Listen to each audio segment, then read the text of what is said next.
Hello student, welcome to the Math Loop 96. তো মাধ্যমিক 2026 সমস্ত পরীক্ষার্থীদের জন্য আমার চ্যানেলে তোমাদেরকে প্রথমে স্বাগত জানাই। তুমি দেখেই বুঝতে পারছো আমরা আজকে ABTA 193 পেজ, এই পেজটার আজকে সলিউশন করতে যাচ্ছি। এর পূর্বের যতগুলো পৃষ্ঠা দেওয়া ছিল সেই পৃষ্ঠাগুলো কিন্তু আমরা সলিউশন করেছি। যারা ভিডিওগুলো দেখোনি বাট প্রয়োজন তোমাদের, তো তারা চ্যানেলে গিয়ে অবশ্যই দেখতে পারো সমস্ত ভিডিওগুলো। তবে বলে রাখি 193 পেজ আমি যতটুকু উল্টে পাল্টে দেখেছি সেটটা বেশ সুন্দর, পরীক্ষা উপযুক্ত, একদম যথেষ্ট। বিগত যতগুলো সেট আমরা করেছি আমার মনে হয়েছে এই সেটটা পরীক্ষার জন্য সবথেকে এখনও পর্যন্ত অনেকটা বেস্ট আর কি। পরীক্ষা প্র্যাকটিসের জন্য খুব সুন্দর কোয়ালিটির বেশ কিছু কাজ রয়েছে, একটু ভালো করেই এটা প্র্যাকটিস করবে তোমরা প্রত্যেকে। তো চলো আর একদম কথা না বাড়িয়ে একদম শুরুই করে দিই ফাটাফাট করে। দেখতে থাকো শুরু থেকেই কি দেওয়া আছে তোমাকে। দেখো প্রথম প্রশ্ন, MCQর প্রথম প্রশ্ন দেখছি আমরা। 300 টাকার 5 বছরের সরল সুদ দেওয়া আছে তোমাকে 165 হলে সুদের হার বের করতে হবে। জানাই আছে তোমার 300 টাকাটা কী হচ্ছে, পি সময়, টি দেওয়া আছে তোমাকে কত গো, 5 বছর দেওয়া আছে, তাই তো। সরল সুদ, ইন্টারেস্ট হচ্ছে কত না 165 টাকা, সুদের হার জানতে চেয়েছে, একদম সোজা। তাহলে তোমাকে দেওয়া আছে যে গল্পটা, পি দেওয়া আছে তোমাকে 300 টাকা। আর কি দেওয়া আছে, টি দেওয়া আছে তোমাকে 5 বছর হলো। আর কি দেওয়া আছে, সুদ, ইন্টারেস্ট। সমান সমান দেওয়া আছে 165, এত টাকা। বের করতে হবে সুদের হার। ফর্মুলা কি ছিল বলো, সমান সমান PTR/100। ডেস্টিনেশন কোথায় না, আর বের করতে চাইছি, এই যে আর। তাহলে আর এর সূত্রটা কি দাঁড়াচ্ছে, I/100। যারা পারবে একবারে এখানে চলে আসবে, I/100 বলছে কি পিটি, হ্যাঁ কি না। ওকে, তো ফ্যাটাফ্যাট করে মানগুলো বসিয়ে দাও দেখি। তাহলে দেখতে পাচ্ছি কত, 165 ইন্টু 100, হ্যাঁ। নেক্সট পি কত গো, 300 ইন্টু টি কত, টি হচ্ছে গিয়ে 5 বছর। কেটে দাও, যা আসবে ওটাই তোমার আনসার। তাহলে 0 0 0 0 কাটলে এটা 3-এ কেটে দাও, 3-এ কাটলে কত হচ্ছে, 3 5-এ 15, 1 রয়ে যায় 1, আবার 15, তো 3 5-এ 15, 5-এ কাটো, 5 11 55। তার মানে তোমার কত আসছে, 11%। আর তুমি এখানে 11 দেখতে পাচ্ছ কোনটা গো, দেখো 11 তুমি দেখছো কোনটা, অপশান ডি হচ্ছে সঠিক। তাহলে আমার প্রথম প্রশ্নের উত্তর হচ্ছে অপশান কত, ডি চলে যাবে। হলো। নেক্সট পরেরটা দেওয়া কি আছে দেখো, এই একটা সমীকরণ ax² + bx + c = 0। আচ্ছা, তাড়াহুড়ো জনিত ভুল করবে না, এখানে ABC কিন্তু ক্যাপিটাল দেওয়া আছে। তাড়াহুড়োয় অভ্যাসবশত AB এগুলোকে স্মল লিখে দিয়ে চলে যাবে, তা কিন্তু যেন না হয়। প্রশ্নে যেটা দেওয়া আছে সেভাবেই করবে। তো এই সমীকরণের একটি বীজ শূন্য হওয়ার শর্তটা কি সেটা তোমাকে জানতে চেয়েছে। তাহলে দেওয়া আছে তোমাকে ax² + bx + c = 0। আচ্ছা বাবু, একটা বীজ শূন্য, সেটা আমরা বলছি না, প্রশ্ন বলছে। স্যার একটা বীজ যদি শূন্য হয় তার মানে x = 0। তাহলে x = 0 হলে, কি হচ্ছে দেখো, যেখানে যেখানে আমরা x দেখব সেখানেই আমরা শূন্য বসিয়ে দিই। তাহলে a ইন্টু এটা হচ্ছে কত, 0 তার square, plus b into 0 plus C সমান সমান কত? 0 হবে। পারফেক্ট। নেক্সট এরপরে আসো, এরপরে তুমি এখানে চলে আসো, 0 ইন্টু সামথিং অলওয়েজ 0, হ্যাঁ কি না? তাহলে এটা 0। একইভাবে 0 সমান সমান সি। ওভারঅল তুমি লিখবে যে সি সমান সমান 0 হচ্ছে। তাহলে সি সমান 0, একটা বীজ শূন্য হওয়ার শর্ত হচ্ছে সিকে শূন্য হয়ে যেতে হবে। হলো?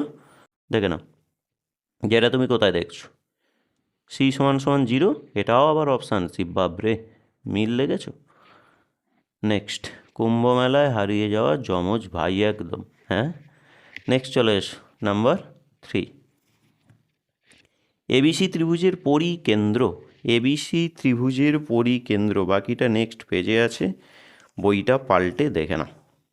এবিসি ত্রিভুজের পরিকেন্দ্র দেখিয়ে দিচ্ছি তোমাকে। ও জানতে চেয়েছে অ্যাঙ্গেল ও বিসি যোগ অ্যাঙ্গেল বিএসি, তাহলে কত হবে? হলো? ওকে, তাহলে একটা ত্রিভুজ তৈরি করো, এবিসি ত্রিভুজ প্রশ্নানুসারে। আগে বৃত্তটা করে নিলে ভালো হতো, নতুবা বৃত্তটা কী হবে, ট্যারা বাঁকা হয়ে যাবে। চেষ্টা করছি শৌখিন করে আঁকার। যাই হোক, আরও একটু ভালো হতে পারে যদি আগে আমরা বৃত্তটা এঁকে নিই। তো গল্প দেওয়া আছে দেখো, এ বি সি ত্রিভুজের পরিকেন্দ্র নাকি ও। ছবিটা কমপ্লিট করো, নাম দাও এ বি সি, পরিকেন্দ্র কি না ও। হলো? কি জানতে চেয়েছে তোমাকে? অ্যাঙ্গেল ও বিসি। ও বিসি পাবো স্যার তখনই যদি স্যার এটাকে যোগ করি, এই কোণটা ও বিসি যোগ বিএসি। বিএসি কোথায় গো? বিএসি, এইটা। এই দুটো কোণের সমষ্টি তোমাকে জানতে চেয়েছে।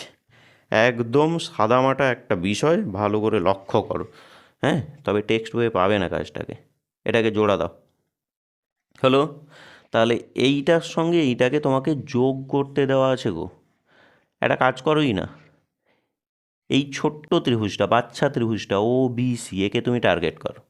এই ওবিসি ত্রিভুজের তিনটে কোণ, এইটা এইটা এইটা, এই তিনটে কোণের যোগফল স্যার জানি তো 180 ডিগ্রি, নাকি? তাহলে অ্যাঙ্গেল ও বিসি যোগ ও সিবি যোগ বিওসি সমান সমান 180। ক্লিয়ার? চলো, আচ্ছা দেখো, এই বাহু তুমি কি জানো? দুটো বাহু পরস্পর সমান। পারফেক্ট। তাহলে দুটো বাহু যদি সমান হয়, বাবু এই কোণ যুক্তিমতো সমান হয়ে যাওয়া দরকার। সো আমরা লিখব অ্যাঙ্গেল ওবিসি যোগ অ্যাঙ্গেল ও সিবি। আর লিখছি না, জানি আমরা দুটো বাহু সমান, তার মানে এই কোণ আর এই কোণ ফলত সমান। তার মানে ও সিবি এটাও কিন্তু সমান হচ্ছে অ্যাঙ্গেল ওবিসির সঙ্গে। বোঝা গেল না? এই বাহু সমান হলে এই কোণ সমান হয়। তাহলে এই কোণটা আমরা পূর্বে লিখেছি ওসিবি। ওসিবি না বসিয়ে আমরা যদি পরিবর্তে ওবিসি বসাই, ওবিসি, ভুল তো করছি না, তাই না? আচ্ছা, এইবার দেখো বিওসি, খেয়াল করো বিওসি এইটা। আচ্ছা খেয়াল করো, এই যে চাপ, এই যে বৃত্তচাপ দ্বারা গঠিত সম্মুখ কেন্দ্রস্থ কোণ এইটা, আর বৃত্তস্থ কোণ এইটা। বাবু এদের মধ্যে সম্পর্ক কি না? বিওসি কেন্দ্রস্থ কোণ সমান 2 গুণ বৃত্তস্থ কোণ বিএসি। লিখলে কি ভুল করছি নাকি? না, নাকি গো? তাহলে বিওসি, এই যে বিওসি না লিখে আমরা 2 গুণ বিএসি লিখতে পারি তো। তাহলে 2 অফ বিএসি দিলাম সমান সমান 180। বলো কি অসুবিধা লাগছে? আশা করছি সেরকম কিছু নেই, ভালো করে বোঝো। তাহলে ওবিসি যোগ হয়ে গেলে 2 অফ ওবিসি, একবারে 2কে কমন নিই নাকি? ওবিসি 2 অফ ওবিসি, আবার 2 ছিল তো 2 যদি কমন চলে যায় তাহলে বেঁচে থাকে ওবিসি যোগ অ্যাঙ্গেল বিএসি সমান সমান 180। 2টা গুণ ছিল, ওদিকে ভাগ আকারে চলে যায়। তাহলে ওবিসি যোগ বিএসি সমান সমান 2 ভাগ গেলে স্যার 90 হবে। এটাই জানতে চেয়েছিল, ওবিসি যোগ বিএসি, এটাই জানতে চেয়েছিল 90 ডিগ্রি। আচ্ছা 90 ডিগ্রি আমরা কোন অপশানে পাবো গো? অপশান বি হচ্ছে আমাদের সঠিক উত্তর এক্ষেত্রে। অপশান বি, 3-এরটা হচ্ছে আমাদের অপশান বি। তাহলে এটা বিতে চলে গেলাম। ক্লিয়ার? চলুন পরেরটা আমরা দেখে নিই। দেখো পরেরটা বলতে আমরা এইটা দেখছি, সেক স্কোয়ার থিটা যোগ কোসেক স্কোয়ার থিটা এর ক্ষুদ্রতম মান কত? একটু ভালো করে লক্ষ্য করবে, চট করে এরকম ভাবার দরকার নেই স্যার বইয়ে তো আমরা করেছি ক্ষুদ্রতম মান রিলেটেড। খেয়াল করবে তুমি যেগুলো করেছো সেগুলো সেকের সঙ্গে তুমি এরকম করেছো কস, মানে পরস্পর অনন্যক এরকম কাজ কিন্তু তুমি করেছো। এখানে কিন্তু যেটা দেওয়া আছে তারা কিন্তু পরস্পর অনন্যক নয়। বোঝাতে পারছি কি? ধরো সাইনের অনন্যক কী হয়? কোসেক। তুমি এরকম করেছো, সাইন এখানে ছিল, এখানে কোসেক ছিল, এরকম করেছো, বাট এরা কিন্তু পরস্পরের অনন্যক নয়, সেটা খেয়াল রেখে একদম তাড়াহুড়োজনিত মিস্টেক করতে যেও না। চলো দেখিয়ে দিই একটুখানি। তো নাম্বার 4 দেওয়া আছে তোমাকে সেক স্কোয়ার থিটা যোগ কোসেক স্কোয়ার থিটা, জানতে চেয়েছে যে এর ক্ষুদ্রতম মান তাহলে কী আছে। আচ্ছা এখান থেকে ভালো করেই লক্ষ্য করবে যে এমন কিছু করো যাতে করে পরস্পরের অনন্যক আসতে বাধ্য হয়। একটা গল্প দেখো, সেক স্কোয়ার থিটাকে আমরা 1 + tan স্কোয়ার থিটা লিখতে পারি তো, অভেদেরই অংশ তো। তাহলে 1 + tan স্কোয়ার থিটা দিলাম, যোগ কোসেক স্কোয়ার থিটা আছে, দেখো ভালো করে, কোসেক স্কোয়ার থিটাকে তুমি কি লিখবে? না স্যার জানি, 1 + cot স্কোয়ার থিটা লিখবো। পারফেক্ট। আচ্ছা এইবার দেখো, ট্যান চলে এসছে, কট চলে এসছে, স্যার পরস্পরের অনন্যক চলেই এসছে, তাহলে কোনো ব্যাপারই নয়, জল ভাত। চলো তাহলে 1 + 1 মানে 2 হলো, যোগ বেঁচে থাকছে ট্যান স্কোয়ার থিটা যোগ কট স্কোয়ার থিটা হলো। নেক্সট ক্ষুদ্রতম মান বের করতে বলেছে, তাহলে এ স্কোয়ার যোগ বি স্কোয়ারের সেকেন্ড অভেদ। অভেদ কি বলছে? না এ মাইনাস বি, সেকেন্ডটা মাইনাসেরটা কাজ করবে, এ মাইনাস বি তার whole square plus 2ab, 2ab tan theta into cot theta হবে। চলো তাহলে 2 এই পুরোটা, হ্যাঁ 2 যোগ রয়ে যাচ্ছে ট্যান থিটা বিয়োগ কট থিটা তার হোল স্কোয়ার যোগ, বাবু tan theta into cot theta sir 1 হয়ে জানি, বোঝো ভালো করে, tan theta into cot theta 1 হয় আমরা জানি, তার মানে 2 ইন্টু 1 মানে কত হচ্ছে? 2 হলো। বাকিটা এইখানেই করে দিচ্ছি, এইখানেই আমি করে দিচ্ছি। তাহলে সমান দিয়ে 2 যোগ 2 মানে হয়ে যাচ্ছে 4, আর বেঁচে থাকছে কে? Tan theta minus cot theta তার হোল স্কোয়ার। আচ্ছা আমরা এইটা তো পূর্ণবর্গ পাচ্ছি, তো যে কোনো পূর্ণবর্গ সংখ্যামালার ক্ষুদ্রতম মান বা সর্বনিম্ন মান তুমি যাই বলো 0, 0 যোগ 4, তাহলে প্রদত্ত সংখ্যামালার সর্বনিম্ন মান কত? এইটা 2 নম্বরের জন্য পড়লে কিন্তু তোমাকে এটা লিখতে হবে, আমি যেটা মুখে বললাম যে পূর্ণবর্গ সংখ্যামালার সর্বনিম্ন মান 0 হয়, তাহলে সেই যুক্তি মতো করে এটা 0 যোগ 4 মানে ওভারঅল রেজাল্ট হচ্ছে কত? ক্ষুদ্রতম মান হচ্ছে 4। খুব ভালো একটা প্রশ্ন ছিল। তাহলে 4 আমরা কোনটা দেখছি গো? অপশান এতে চলে যাচ্ছে, এটা হচ্ছে সঠিক উত্তর আমাদের, এটা অপশান এ হলো। নেক্সট টার্ন করো, পরেরটা দেখো, পরেরটা দেখে নাও কি দেখছি। বলছে দুটি গোলকের বক্রতলের ক্ষেত্রফলের অনুপাত এইটা, এটা গোলক কিন্তু, আচ্ছা গোলক বলতে আমরা নিরেট গোলক বুঝছি, জানোই কোনো ব্যাপার নয় এটা। তো বক্রতলের ক্ষেত্রফলের অনুপাত এইটা, আয়তনের অনুপাত তাহলে কোনটা হবে সেটা বের করতে হবে। দেখে নাও আরেকবার, তো বক্রতলের ক্ষেত্রফলের অনুপাত, এটা 5-এর দাগ দেখব আমরা। বক্রতলের ক্ষেত্রফলের অনুপাত প্রশ্নানুসারে 1:4। ক্লিয়ার? বাবু, আমরা গোলকের বক্রতলের ক্ষেত্রফল কি জানি? গোলকের বক্রতল মনে করো 4πr²। ক্লিয়ার?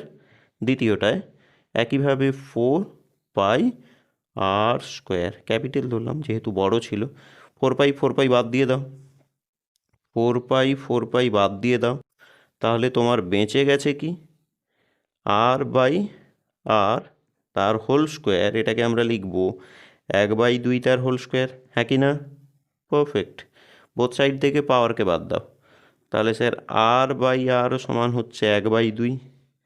ব্যাসার্ধের অনুপাত পেলাম। তোমার ডেস্টিনেশন কি হবে? আয়তনের অনুপাত তাহলে কত? আয়তন তো তাহলে এখানেই করছি। এইখান থেকেই আমরা লিখব যে আয়তনের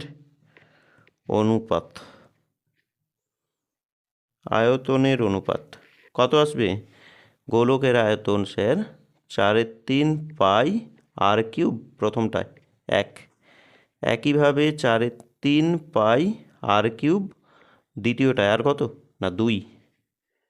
তাহলে 4/3π যদি ক্যান্সেল হয়, 1/3 1, 2/3 8, যেটা তুমি পেয়ে যাবে 1:8। 1:8 এই অপশানটা তুমি বিতে পেয়ে যাবে। এটা তোমাদের বি হয়ে যাবে সঠিক উত্তর। বোঝা গেল তো? চলে এসো নেক্সট। আমরা পরেরটা চলে আসছি। দেখো কি দেখাচ্ছে? 6-এর দাগ, রাশিবিজ্ঞান থেকে দেওয়া আছে এই এত বড় তথ্য। এবার বলছে এই যে তথ্যে 17 না থাকলে মধ্যমা বৃদ্ধি পায়। এটা মনে হয় প্রথম দিকের সেটেও ছিল, করে এসছি আমরা। তো এই তথ্যের মধ্যে 17 যদি না থাকে মধ্যমা কতটা বাড়বে? আগে দেখো তো ঊর্ধ্বক্রমে দেওয়া আছে তো। তাই দেখছি আমরা ঊর্ধ্বক্রমে দেওয়া আছে। বাবু বলছে 17 না থাকলে মধ্যমা কতটা বাড়বে।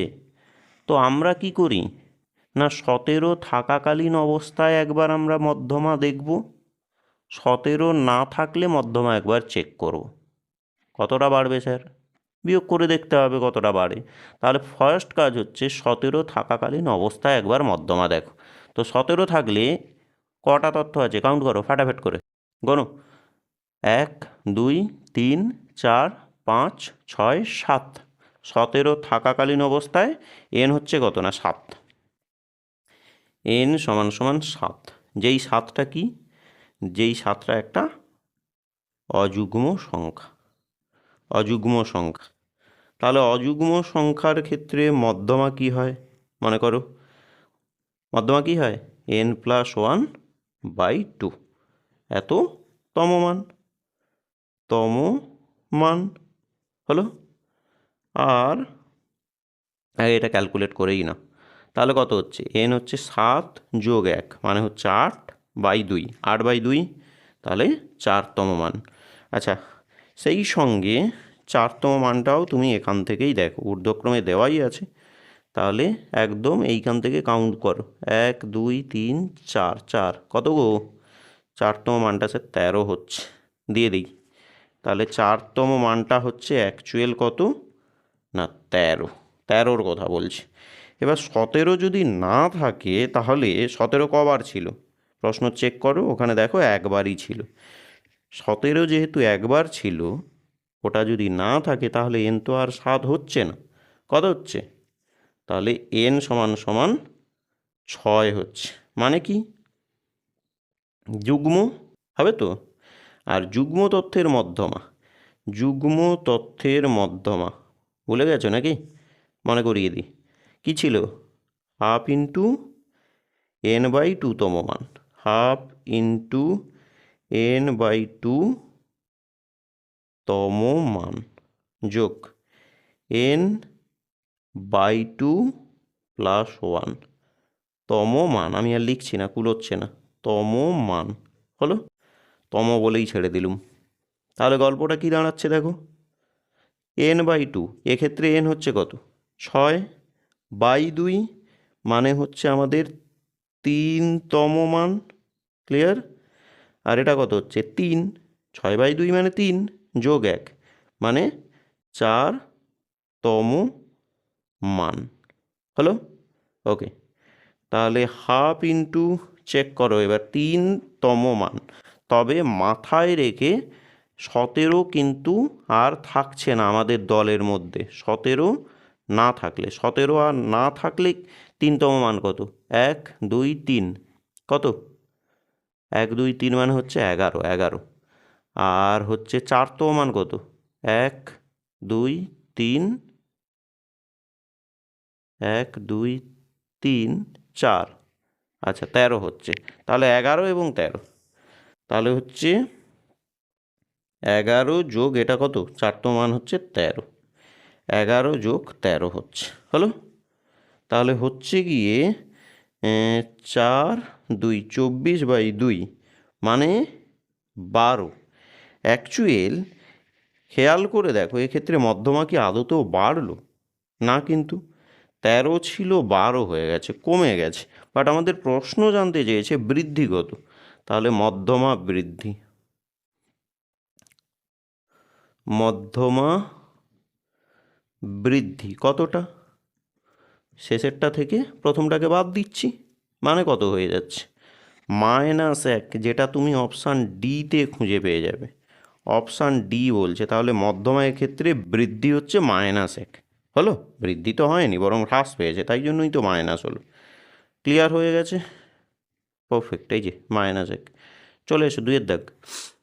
2-এর দাগ দেখো, প্রথম প্রশ্ন, বার্ষিক 10% সুদের হারে 1000 টাকার, 1000 নেই তো 10,000 আছে, সরি, 10,000 টাকার দ্বিতীয় বছরের চক্রবৃদ্ধি সুদ তাহলে কত হবে সেটা বের করতে হবে। এর থেকে সোজা তো হবে না কিছু, নাকি? তাহলে 2-এর দাগ চলে এসো। নাম্বার 1, বার্ষিক 10% সুদের হার, ভ্যালু অফ আর সমান সমান আমরা দেখছি 10%। তো 10% সুদের হারে 10,000 টাকার, 10,000 টাকাটা হচ্ছে আমাদের পি, প্রিন্সিপাল হয়ে যাচ্ছে 1 2 3 4, এত টাকা, হলো? দ্বিতীয় বছরের চক্রবৃদ্ধি সুদ, দ্বিতীয় বছরের চক্রবৃদ্ধি সুদ জানতে চেয়েছে, তাহলে চক্রবৃদ্ধি সুদটা জানবো আমরা, সময়টা 2 বছর কিন্তু। তাহলে কম্পাউন্ড ইন্টারেস্ট, সিআই, ফর্মুলা ব্যবহার করো, P into 1 plus r/100 whole to the power n, সুদ জানতে চেয়েছে, মাইনাস কী হবে? পি হবে। আচ্ছা, এইখান থেকে আমি একটা প্রশ্ন বলে রাখি, একটু মন দিয়েই শুনে রেখো। যদি প্রশ্নটা এরকম হতো, দ্বিতীয় বছরের শুরুতে, দ্বিতীয় বছরের শুরুতে আসল কত হবে? বোঝা গেল কি বলছি? দ্বিতীয় বছরের শুরুতে আসল কত হবে, এটা তোমাকে হোম টাস্ক দেওয়া থাকলো, তুমি কমেন্ট করে জানাবে। দ্বিতীয় বছরের শুরুতে, এই প্রশ্নেই দ্বিতীয় বছরের শুরুতে আসল কত হবে, এটা তোমাকে হোম টাস্ক দেওয়া থাকলো। তাহলে চলো এখান থেকে কাজ করো। পি হচ্ছে 10,000, 1 প্লাস আর হচ্ছে 10, 100 দিলাম, whole to the power n, প্রশ্নেই বলে দিয়েছে 2 বছর, দিয়ে দাও ফ্যাট করে, মাইনাস পি, পি হচ্ছে গিয়ে তোমার সেই 10,000, হলো? নেক্সট, তাহলে 1 2 3 4 দিয়ে দাও, শূন্যের আপ ডাউন যেন ভুল করেও না হয়। 100 যদি তোমার লসাগু হয়ে যায়, তাহলে 100 একে 100 যোগ 10, তার মানে 110, ক্লিয়ার? এটা বজায় থাকলো। নেক্সট, 0 0 কেটেই দাও, তাহলে 100 একে, এই সরি ভুল বললুম, 10,000 4টে। আর এটা যখন তুমি পাওয়ার ভাঙছো, 11 স্কোয়ার 121, 10 স্কোয়ার 100, ক্লিয়ার? ওকে, চলো নেক্সট, মাইনাস দিয়ে 1 2 3 4, হলো?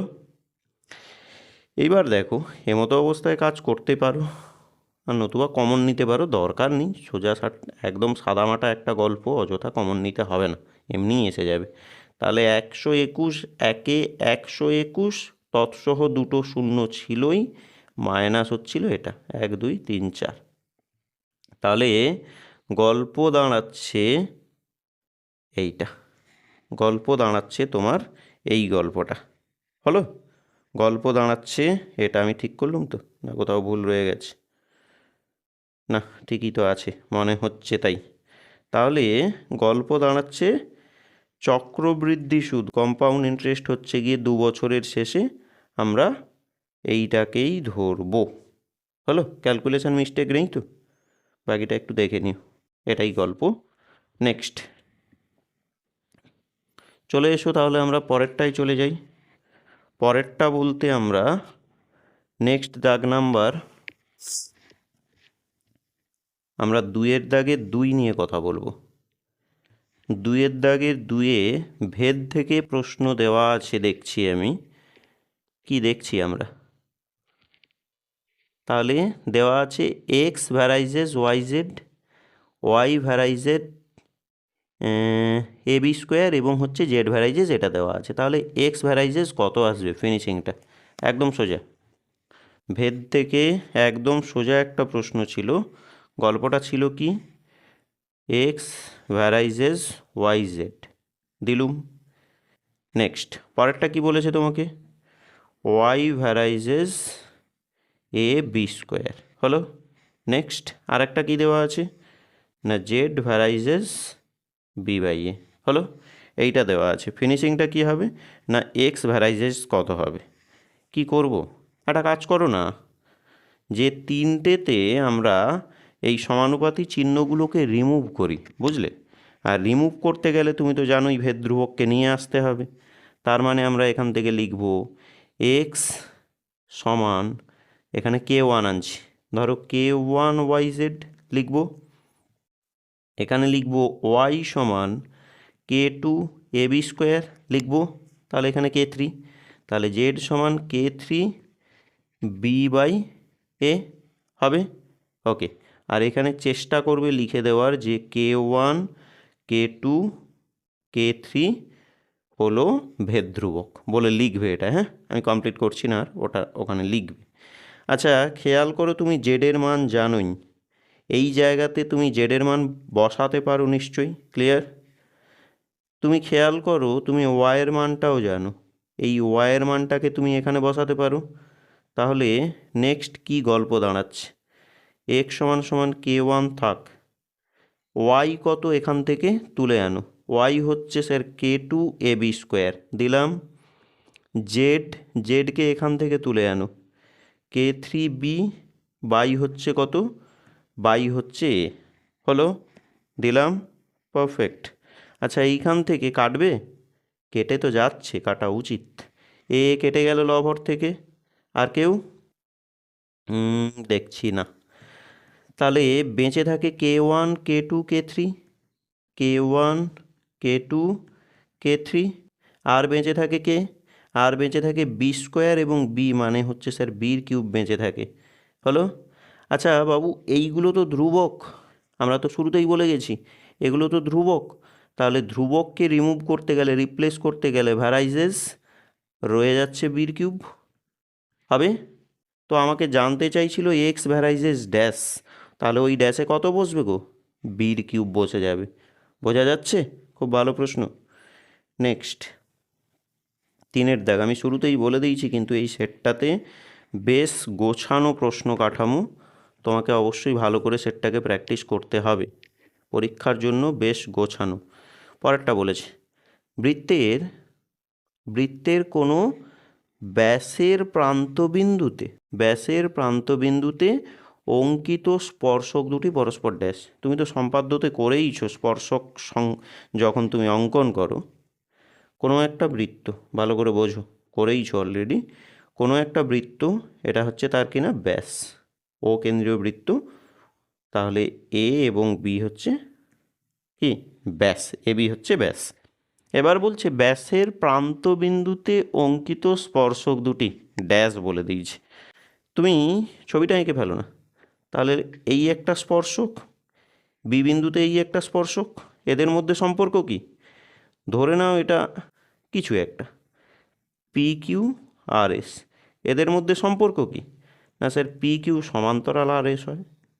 হলো, তাহলে এদের মধ্যে সম্পর্কটা হচ্ছে এরা সমান্তরাল হয়, এরা সমান্তরাল হয়।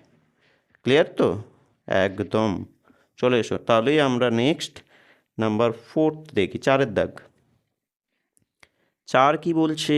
4 কি বলছে গো? দেখো, দেওয়া আছে 22 ডিগ্রি 30 মিনিট, কোণটির বৃত্তীয় মান পাই বাই কে হলে তাহলে কে এর মান কত? আচ্ছা, 22 ডিগ্রি 30 মিনিট এটা তো ষষ্ঠীকে দেওয়া আছে, আমরা এটাকে প্রথমে বৃত্তীয়তে ব্যাক করানোর চেষ্টা করি।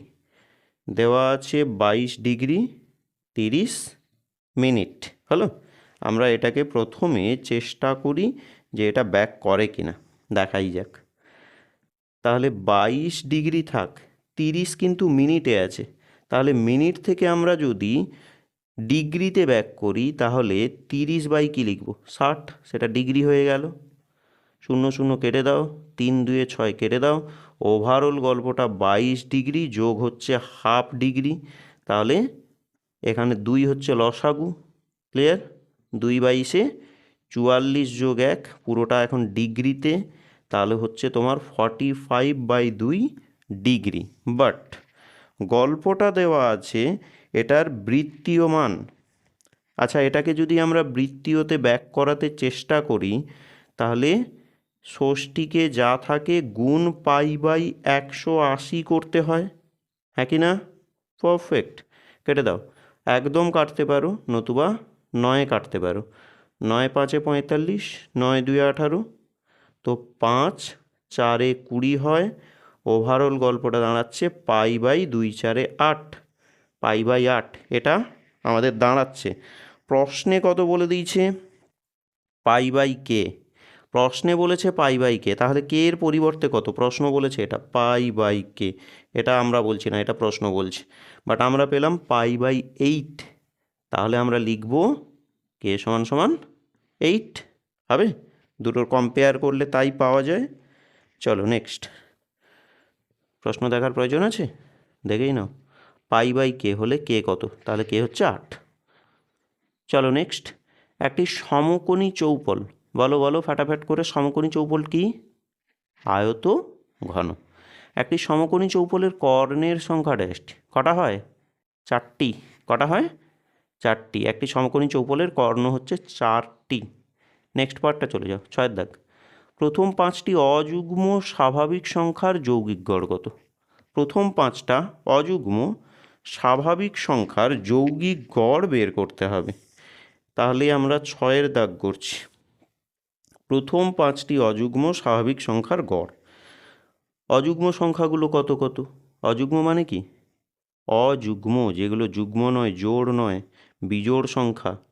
তাহলে আমরা কোথা থেকে শুরু করব?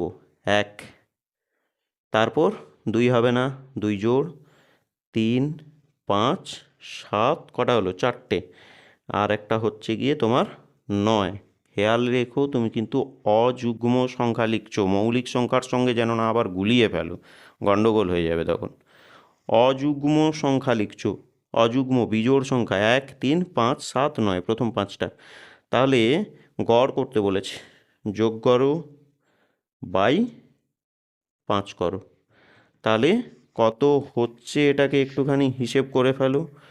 9 7 16, 9 7 16, সেই সঙ্গে 5 3 8 1 9, তাহলে সেই সঙ্গে 9 মানে হচ্ছে গিয়ে তোমার 25, আর 25/5 মানে স্যার এটা 5 হয়। 25/5 মানে এটা স্যার 5 হয়ে যায়। তাহলে আমাদের এই প্রশ্নের উত্তর হয়ে যাচ্ছে কত না 5। এইটা হচ্ছে আমাদের শূন্যস্থানের আনসার। বোঝাতে পারলাম তো?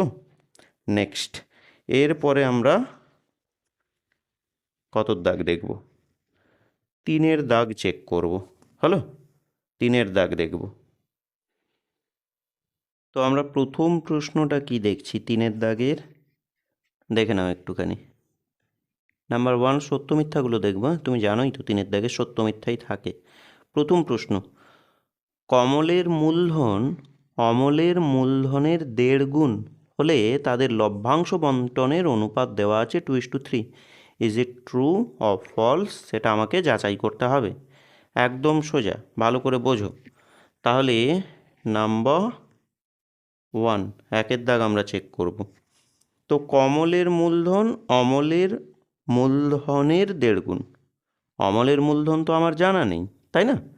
তাহলে যদি আমরা এখানে ধরে নিই যে অমলের মূলধন সাপোজ x টাকা, এটা আমরা ধরে নিই। হ্যাঁ, তাহলে সেই যুক্তি মতো কমলের মূলধন কত লিখব? না, প্রশ্ন বলছে দেখো ভালো করে, কমলের মূলধন অমল এর 1.5 গুণ। অমল যা তার 1.5 গুণ। অমল হচ্ছে আমরা x ধরলুম, তার 1.5 গুণ 1/2 হলো? পরিষ্কার? হ্যাঁ, তাহলে ওভারঅল হচ্ছে 2 1 2 1 3, আর x ছিল 2 টাকা। আর এইবার আমরা বের করব তাদের লভ্যাংশ বন্টনের অনুপাত। প্রশ্ন বলছে 2:3। আমরা যাচাই করি। বাবু আমরা এটুকু তো জানি যে মূলধনের অনুপাত আর লভ্যাংশের অনুপাত পরস্পর সমান হয়। তাহলে দুজনের মূলধনের পরিমাণের অনুপাতটাই হবে লাভের পরিমাণের অনুপাত।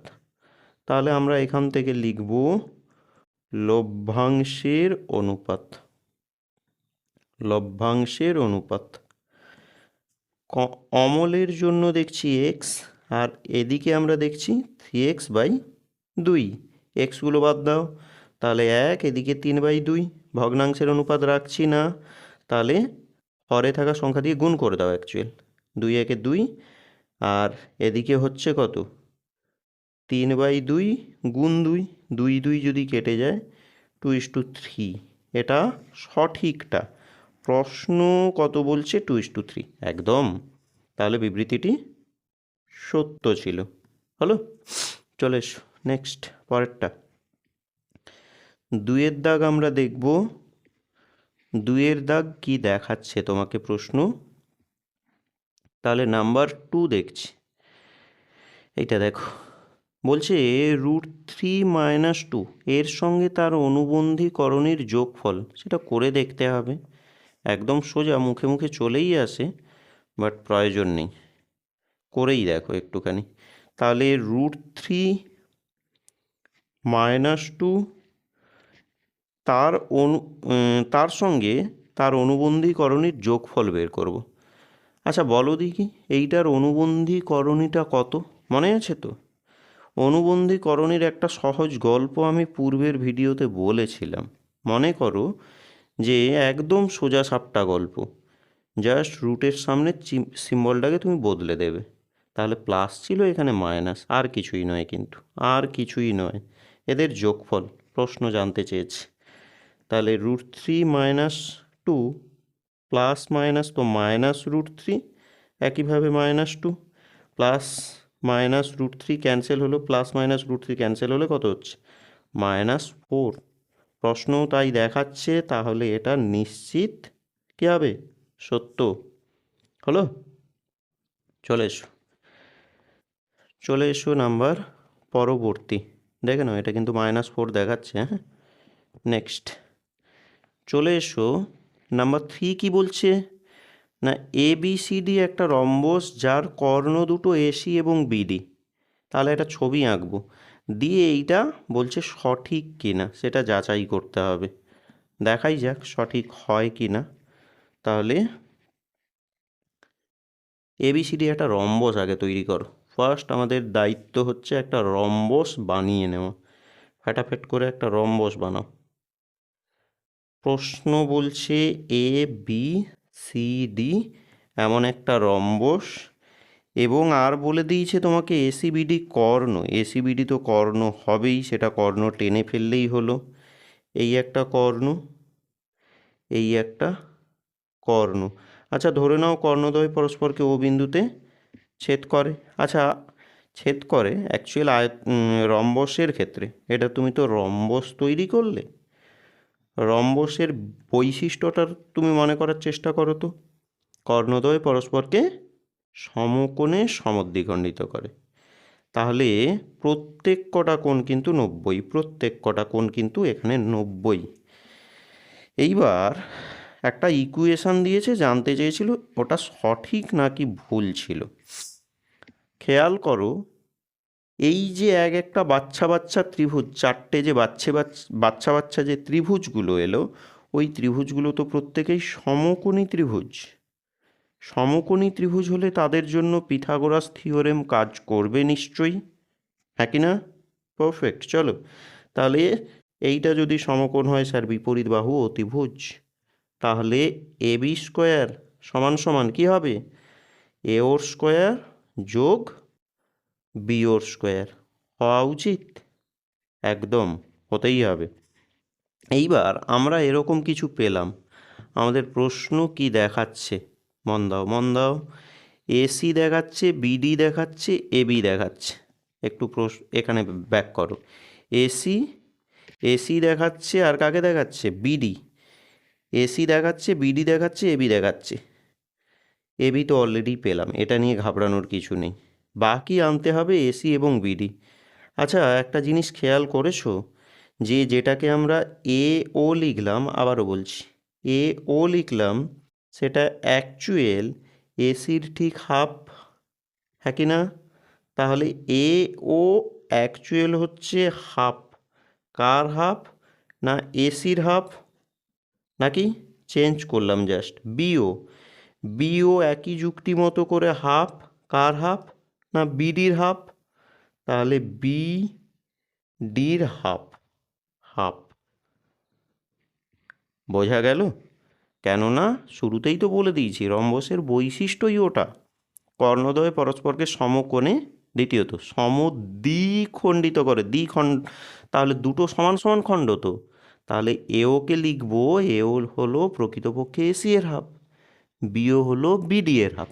সোজা সোজা সাপটা গল্প তাই দাঁড়াচ্ছে। তাহলে এসি বাই দুই দুয়ে চার হয়, এসি নয়, ভুল লিখলাম, এসি স্কোয়ার। আর এটা লিখবো আমরা বিডি স্কোয়ার বাই দুই দুয়ে চার হয়।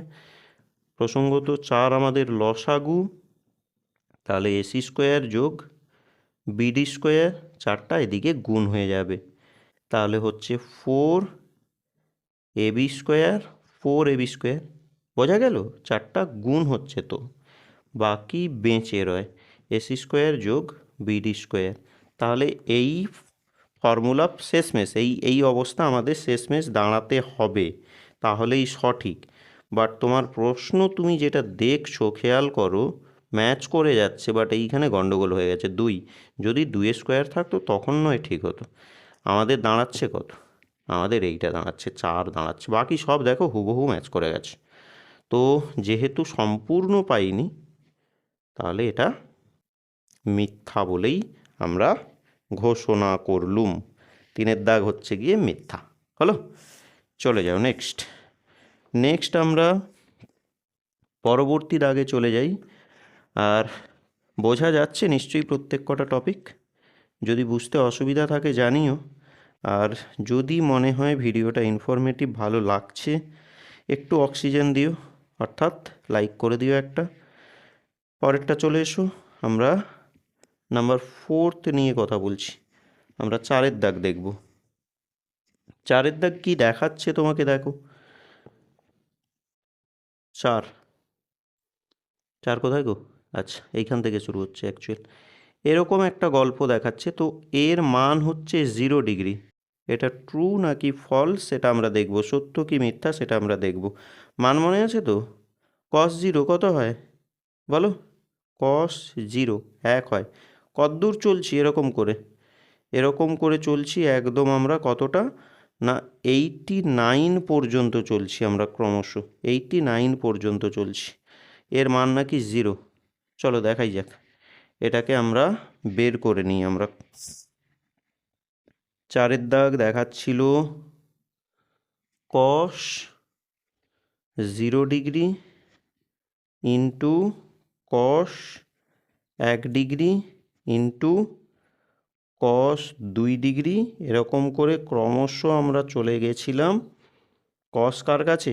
89 ডিগ্রি পর্যন্ত আমরা চলে গেছিলাম, এই পর্যন্ত আমরা কন্টিনিউ যাচ্ছি। তাহলে আমরা এক্ষেত্রে একটা গল্প যেটা ভালো করেই লক্ষ্য করছি, খেয়াল করো, পরস্পর পূরক কোণগুলোকে আমরা আনার চেষ্টা করব এক্ষেত্রে। কাছাকাছি যে কোণগুলো আছে সেগুলোকে আমরা এখানে আনার চেষ্টা করব। কস জিরো হয় আমরা জানি যে কস জিরো কত হচ্ছে, 1 হয়। হলো, কস জিরো 1 হয়।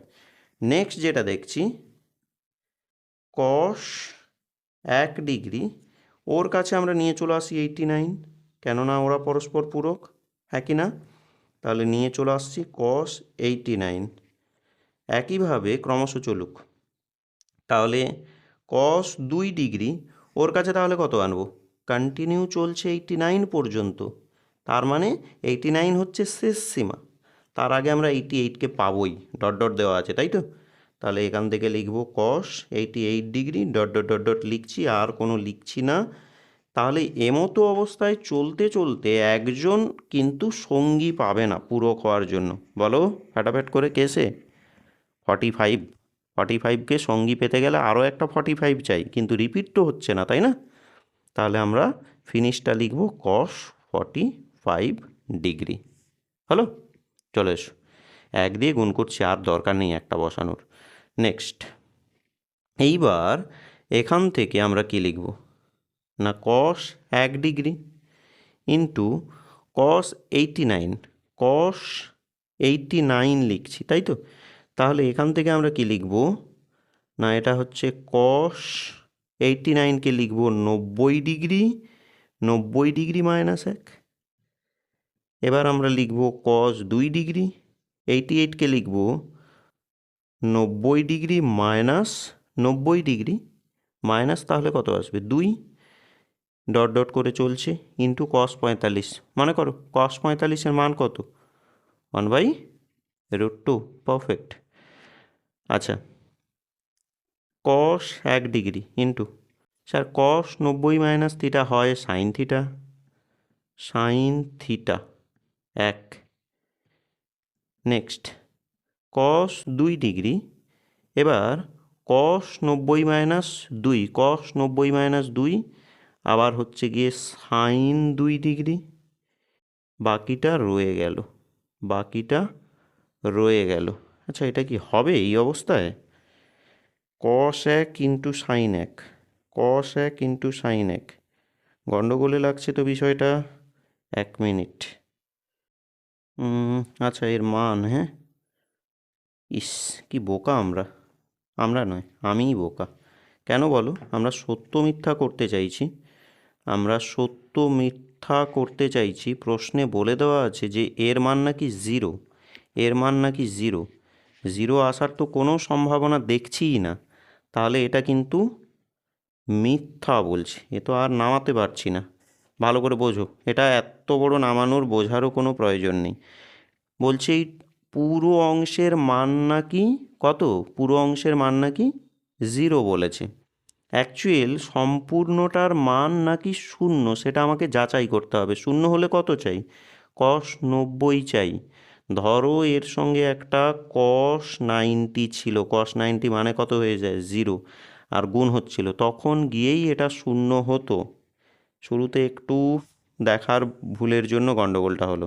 এটা একদম শুরুতে, এত বড় করার কোনো দরকার নেই এক্ষেত্রে। হলো, চলে এসো, মিথ্যা যাবে, হ্যাঁ। তাহলে আমরা 5-এর দাগ নিয়ে কথা বলছি। নাম্বার 5 কি দেখছি দেখো, নাম্বার 5 দেখছি একই ভূমি ও একই উচ্চতা বিশিষ্ট একটা লম্ববৃত্তাকার শঙ্কু ও একটি চোঙের আয়তনের অনুপাত হচ্ছে গিয়ে 1:3। সেটা আমরা যাচাই করব, সত্য মিথ্যা যাচাই করতে চাইছি। তাহলে বলেছে কি, একই ভূমি, ভূমি বলতে একই ভূমির ব্যাসার্ধ এবং একই উচ্চতা বিশিষ্ট যে লম্ববৃত্তাকার শঙ্কু এবং চোঙের আয়তনের অনুপাত। আচ্ছা, ভূমির ব্যাসার্ধ আর উচ্চতা একই, তাহলে আমরা প্রথমে শঙ্কুর আয়তন, তারপর চোঙের আয়তন। শঙ্কুর আয়তন হয় 1/3 of pi R square H, চোঙের আয়তন হয় পাই আর স্কোয়ার এইচ। বাদ দাও, কাটাকুটি করো, তাহলে 1/3 বাই কত? 1। তাহলে অ্যাকচুয়াল আমার গল্পটা দাঁড়াচ্ছে 1:3। 1:3 ছিল আমার 5-এর দাগের উত্তর, তাহলে 5-এর দাগ কিন্তু প্রশ্নও তাই দেখাচ্ছে 1:3, তাহলে এটা কিন্তু একদম সত্য ছিল। চলে এসো, আমরা 6-এর দাগ দেখব। 6-এর দাগ দেখব কি বলছে, কোনো তথ্যের সংখ্যাগুরু মান 1টির বেশি হতেই পারে। অবশ্যই হতে পারে, 1টির বেশি হতেই পারে, দ্বিবহিষ্টক তথ্য হয় তো। তো নেক্সট পার্টটা চলে যাও, 4-এর দাগ। আজকে আমরা 4-এর দাগও সমাধান করব একদম। দেখে নাও, দুজনের একটি অংশীদারি ব্যবসায় মোট লাভ হচ্ছে কত? 1500 টাকা।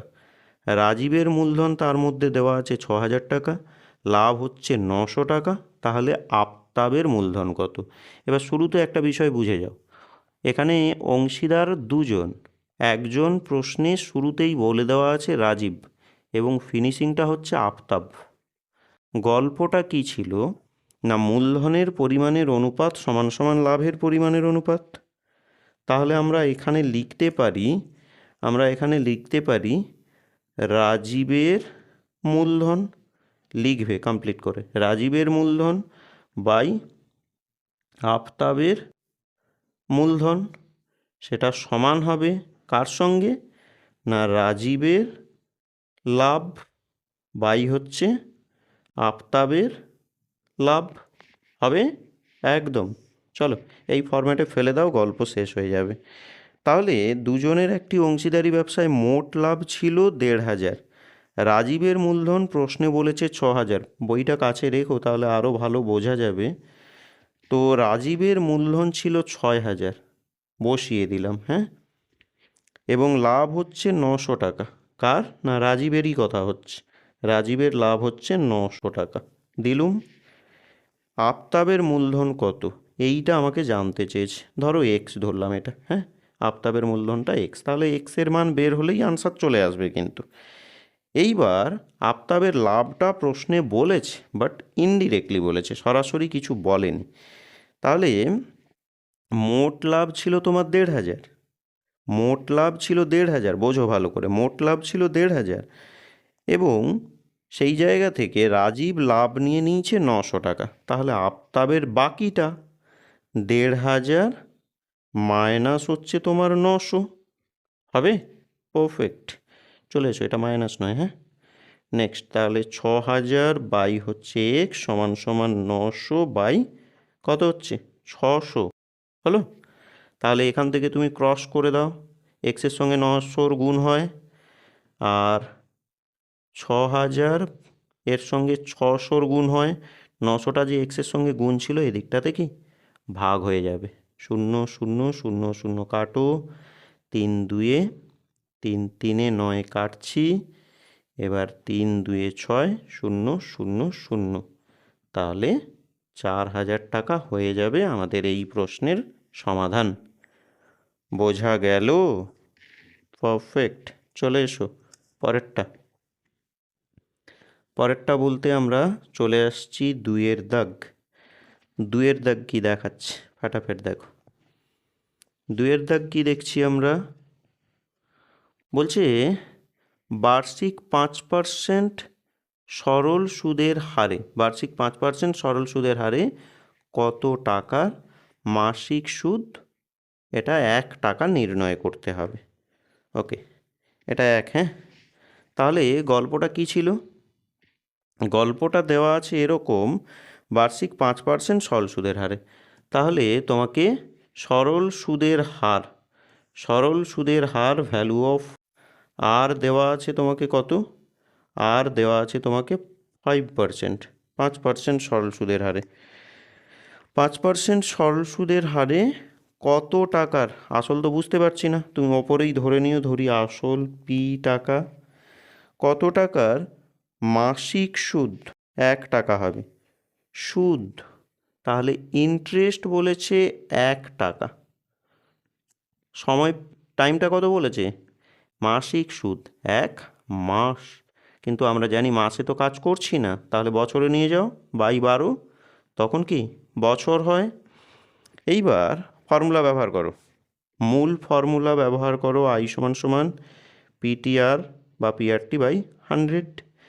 আচ্ছা, আসলটাই বের করতে বলেছে কত টাকার, পি তো জানি না, তাহলে পির ফরম্যাটটা কি আসবে? পি সমান হচ্ছে আই ইন্টু 100 বাই চলে আসবে কে টিআর, ফটাফট করে মান বসাও, আনসার পেয়ে যাবে। তাহলে আই দেখো 1 বসিয়ে রেখেছি, ইন্টু 100 বাই টি, টাইম ডিউরেশনটা তোমার 1 বাই দিয়ে 12 ইন্টু আর যেটা 5 ছিল, হলো? তাহলে 100 একে 100, আর এ তো অনন্য হবে, মানে ওপরে যাবে 12টা নাকি, 12 ওপরে, নিচে থাকলো কত 5, কেটে দাও। তাহলে 5 দুয়ে 10 শূন্য, তাহলে 12 দুয়ে 24, 240 টাকা, 240, হলো? নেক্সট চলে যাও, এরপরে 3-এর দাগ, 3-এর দাগ দেখতে থাকো। 3 কি দেখছি গো? নাম্বার 3, নাম্বার 3 দেখো দেওয়া আছে এক্স 12 ওয়াই 27 ক্রমিক সমানুপাতি হলে এক্স ও ওয়াই এর ধনাত্মক মান কত? একদম সোজা সাপটা একটা গল্প, এক্স 12 ওয়াই 27, ওকে, নোট করো আগে। তাহলে এইগুলো প্রশ্নে বলেছে এরা নাকি ক্রমিক সমানুপাতি, এক্স বলেছে, 12 বলেছে, ওয়াই বলেছে, 27 বলেছে, এরা ক্রমিক সমানুপাতি। বাবু এরা যদি ক্রমিক সমানুপাতি হয়, খেয়াল করো তো আমরা এদেরকে কিভাবে লিখতাম তখন, না স্যার এক্স বাই 12 সমান হচ্ছে 12 বাই এক্স বাই 12 সমান হচ্ছে 12 বাই ওয়াই সমান হচ্ছে ওয়াই বাই 27। কত সময় লিখবো? যত সময় না শেষ ভ্যালুটা পাচ্ছি তত সময় কন্টিনিউ লিখতে থাকবো। ধরো আরও কিছু দেওয়া আছে, ক্রমশ চলবে এভাবে করে, ওকে। এবার আমরা কি করব, তার মানে আমরা লিখব এক্স বাই 12 সমান সমান 12 বাই ওয়াই লিখতে পারি, আবার 12 বাই ওয়াই সমান 12 বাই ওয়াই সমান হচ্ছে ওয়াই বাই 27 লেখা যেতেই পারে, হবে? পারফেক্ট, চলে এসো। তাহলে এখান থেকে আমরা কি বলছি, ওয়াই ওয়াই গুণ হয়ে গেলে স্যার ওয়াই স্কোয়ার হয়, 12 গুণ 27, গুণফল এনো না, কষ্ট করতে হবে না, সিম্পলি চলে আসবে। তাহলে ওয়াই স্কোয়ারটা রুট হলো, 12কে ভেঙে দাও, 2 2 4 3 12, হলো? 27কে ভাঙো, 3 3 9 3 27, হলো? তাহলে 2 এলো, দুটো 3-এর জন্য 3, আবারও 3, দুটো 3-এ, তাহলে 3 3 9, 2-এ কত হলো 18, ওয়াই হয়ে যাচ্ছে তোমার 18, হলো? এবার জাস্ট এই জায়গাতে মানটাকে বসিয়ে দাও 10-এ, তাহলে এক্স বাই 12 সমান হচ্ছে 12 বাই ওয়াই, দ্যাট মিন্স 18, হলো? ওকে, তাহলে এখান থেকে তুমি লিখছো এক্সের সঙ্গে 18 গুণ হচ্ছে, ক্রস মাথায় রাখো, তাহলে 12 গুণ 12 বাই হচ্ছে 18, 6 কেটে দাও, 6 3-এ আর 6 2-এ, তো 3 4-এ, হলো তো? তো 4 2-এ কত 8, 8 হচ্ছে 8, তাহলে এক্স সমান সমান হচ্ছে 8 হলে তোমার ওয়াই সমান সমান দাঁড়াচ্ছে কত 18, এই হচ্ছে তোমাদের আনসার, বোঝা যাচ্ছে? ওকে, নেক্সট চলে এসো, আমরা পরের প্রশ্নে চলে যাই। পরের প্রশ্ন কি দেখাচ্ছে, নাম্বার 4 বলছে এইটা এবং এইটা এর মধ্যে কোনটি বড়, যুক্তি দিয়ে লিখতে বলছে। সোজা তো, টেক্সটেই করেছো করণী থেকে। তাহলে আমরা 4-এর দাগ দেখব, দেওয়া আছে প্রথমে √15 প্লাস √3, √15 প্লাস √3, এবং সেকেন্ডটা কি দেওয়া আছে তোমাকে, সেকেন্ডটা দেওয়া আছে √10 প্লাস হচ্ছে গিয়ে √8, জানতে চাইছে কোনটা বড়। একটা টিপস তোমাকে একটু শিখিয়ে দিই এক্ষেত্রে, রুটগুলো ভুলে যাও, রুটগুলো ভুলে যাও, জাস্ট 15 এবং 3কে তুমি মূলদ ফর্মে ভাবো। তাহলে 15 3 হচ্ছে কত, যোগ যোগ যোগ করতে বলছি 18, 10 8 18, যোগফলগুলো একই হচ্ছে, আমি বললাম রুটগুলো ভুলে যেতে। এমতো অবস্থায় বোথ দুটোই 18 হচ্ছে না? যদি এরকম কেস থাকে তাহলে তুমি ফার্স্ট কাজ যেটা করবে, বর্গ করে দাও, তাহলে কিন্তু কে বড় তুমি সহজেই বুঝে যাবে। যদি এরকম না থাকে তার জন্য আলাদা গল্প আছে, দরকার নেই ওটা এখন, এখন এটাই দেখো। তাহলে এ প্লাস বি তার হোল স্কোয়ার, তাহলে হলো গিয়ে এ square plus 2 A B plus হচ্ছে গিয়ে বি স্কোয়ার হলো। তাহলে রুট 15 স্কোয়ার কত হচ্ছে 15, আর এটা 2 √15 3 45 হয়, আর এটা কত হচ্ছে 3, √3 স্কোয়ার 3, তো 15 যোগ 3 মানে স্যার 18, বাকিটা 2 √45 থাকলো হলো। চলে এসো এই পড়া একই যুক্তি মতো, তাহলে এর স্কোয়ার প্লাস হচ্ছে গিয়ে তোমার 2ab প্লাস হচ্ছে গিয়ে তোমাদের বি স্কোয়ার, পারফেক্ট। তাহলে হচ্ছে 10 যোগ 2 √10 8 হলো, এটা হচ্ছে কত 8, তাহলে 18 যোগ 2 √80। খেয়াল করো এদিকে 18 পেলাম এইদিকে, তাই প্লাস 2 এখানেও পেয়েছি, √45 √80, তাহলে বড় কে এটা, তাহলে অতএব দিয়ে বলবে যে এই অংশটা গ্রেটার দেন এই অংশ।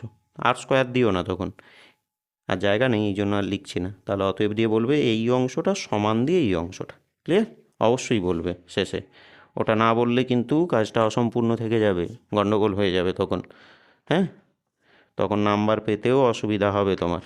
খাতাটা যতটা সম্ভব একদম পরিপূর্ণ রাখার চেষ্টা করবে। চলে এসো নাম্বার 5 আমরা আলোচনা করব, 5-এর দাগ।